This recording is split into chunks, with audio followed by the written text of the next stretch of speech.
Site ವಿಚಾರಕ್ಕೆ ಮಹಿಳೆಯರ ನಡುವೆ ಹೊಡೆದಾಟ. ಸೈಟ್ ವಿಚಾರಕ್ಕೆ ಎರಡು ಕುಟುಂಬದ ಮಹಿಳೆಯರ ಪರಸ್ಪರ ಜುಟ್ಟು ಹಿಡಿದುಕೊಂಡು ಹೊಡೆದಾಡಿಕೊಂಡಿದ್ದಾರೆ. ಈ ಘಟನೆ ತುಮಕೂರು ಜಿಲ್ಲೆಯ ಚಿಕ್ಕನಾಯಕನಹಳ್ಳಿಯಲ್ಲಿ ನಡೆದಿದೆ.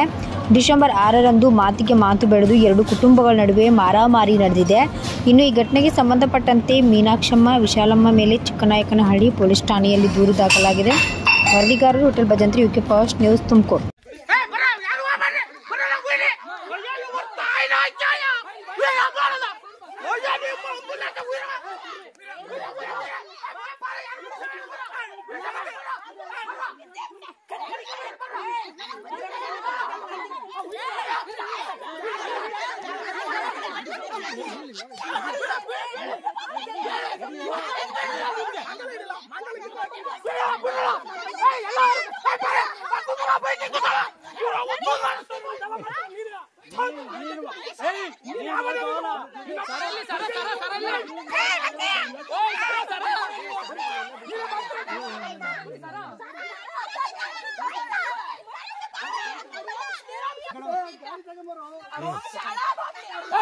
ಟ್ಯಾಕ್ಟರ್ ಮಾಡ್ಕಲ್ಲ, ಟ್ಯಾಕ್ಟರ್ ಹಿಡಿಲ್ಲ, ಟ್ಯಾಕ್ಟರ್ ಹಿಡಿಲ್ಲ.